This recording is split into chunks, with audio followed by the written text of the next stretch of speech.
Welcome to Pramati Hillview Academy digital class. Today I am going to take up the second session of the chapter, The Adventures of Toto. Let's begin. Dear students, by recalling what you learnt in the previous session, we will try to know some more information about the chapter, The Adventures of Toto. The writer's grandfather liked to collect animals and had a zoo at home. Once he bought a monkey named Toto from a Tonga driver for a sum of 5 rupees. Toto was kept secretly as the grandmother disliked animals. Toto was very mischievous. When the writer and his grandfather hid Toto in a cupboard and tied him to a hook, he broke the hook and caused havoc in the room. The next day, when he was kept in the servants' room along with other animals, he did not let them sleep all night. As grandfather had to go to Sharanpur for work, he decided to take the monkey along with him. He carried Toto in a strong bag made of canvas and closed the zip nicely so that Toto could not escape. Toto made unsuccessful attempts to get out of the bag, which made the bag jump and roll. This aroused the curiosity of fellow passengers. At the Sharanpur railway station, when grandfather was getting his ticket checked, Toto peeked out of the bag and smiled at the ticket collector. The ticket collector declared that it was a dog. Grandfather had to buy a ticket for 3 rupees, which angered the grandfather, and he would have an argument, but every argument would go in vain. So in this session, let us try to know some more mischievous things of Toto. Let's begin, children. When Toto was finally accepted by grandmother, he was given a comfortable home in the stable, building set apart and adapted for keeping horses, where he had for a companion the family donkey Nana. On Toto's first night in the stable, grandfather paid him a visit to see if he was comfortable. To his surprise, he found Nana, without apparent cause, pulling at her halter, a strap or loop placed around the head of a horse or other animal used for leading or tethering it, and trying to keep her head as far as possible from a bundle of hay. The writer's grandmother finally came to know of Toto's presence in the house. She allotted him space in the stable along with the family donkey Nana. On the first night in the stable, grandfather visited Toto. He found Nana restless, pulling its rope in order to stay away from the heap of hay. Grandfather gave Nana a slap across her haunches and she jerked back, dragging Toto with her. He had fastened onto her long ears with his sharp little teeth. Toto and Nana never became friends. Grandfather hit Nana on the back in order to stop it. Nana jumped back with jerk and Toto was dragged along with her.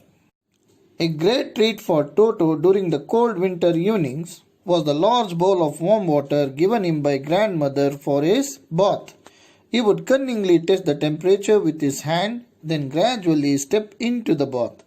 First one foot, then the other, as he had seen me doing, until he was into the water up to his neck. Once comfortable, he would take the soap in his hands or feet and rub himself all over. When the water became cold, he would get out and run as quickly as he could to the kitchen fire in order to dry himself. If anyone laughed at him during this performance, Toto's feelings would be hurt and he would refuse to go on with this bath. One day Toto nearly succeeded in boiling himself alive. In the winter season, Toto enjoyed having a warm bath. He would pretend to be selfish and before starting his bath, he would check the temperature of the water. He would copy the writer and stepped into the tub 1 foot at a time. Finally, he would sit in the water with his face out of it. Then he would rub himself with soap.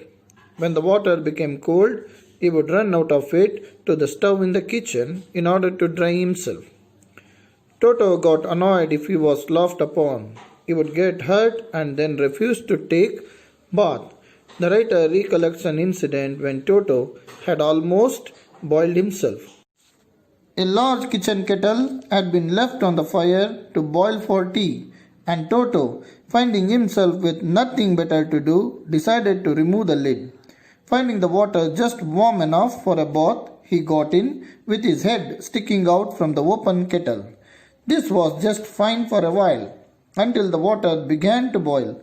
Toto then raised himself a little, but finding it cold outside, sat down again. He continued hopping up and down for some time, until grandmother arrived and hauled him half-boiled out of the kettle. In a large kettle, water was boiling on the stove. Toto climbed up to the stove and removed the lid from it. He felt that the water was warm enough for him to take a bath. He entered the kettle with his head out of it. When the water started boiling, it became hot for Toto. He thought of coming out of the kettle, but as the temperature outside was cold for him, he stayed in it. Toto kept on jumping in the kettle for a while. The writer's grandmother arrived. She took the half-boiled monkey out of the kettle. If there is a part of the brain especially devoted to mischief, that part was largely developed in Toto. He was always tearing things to pieces. Whenever one of my aunts came near him, he made every effort to get hold of her dress and tear a hole in it. If there is a part in our brain that manages our ability to create mischief, then that part in Toto's brain was highly developed. As he had great capacity to do mischief, he was always busy doing mischief. Whenever the writer's aunts passed him, he tried to tear their dresses. One day, at lunchtime, a large dish of pulao stood in the center of the dining table. We entered the room to find Toto stuffing himself with rice. My grandmother screamed and threw a plate at her.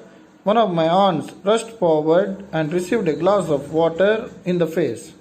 When grandfather arrived, Toto picked up the dish of pulao and made his exit through a window. We found him in the branches of the jackfruit tree, the dish still in his arms. He remained there all afternoon, eating slowly through the rice, determined on finishing every grain. And then, in order to spite a desire to hurt grandmother who had screamed at him, he threw the dish down from the tree and chattered the sound made by the monkey with delight when it broke into 100 pieces. The writer recollects another incident when Toto created a lot of mischief. At lunchtime, a dish of rice was placed on the dining table. When the family reached to eat, they found Toto eating it. The writer's grandmother screamed at Toto, and in response, he threw a plate at her. When the aunts tried to catch Toto, he threw a glass of water in their face. When the grandfather arrived, Toto left the place through a window with the dish of rice along with him.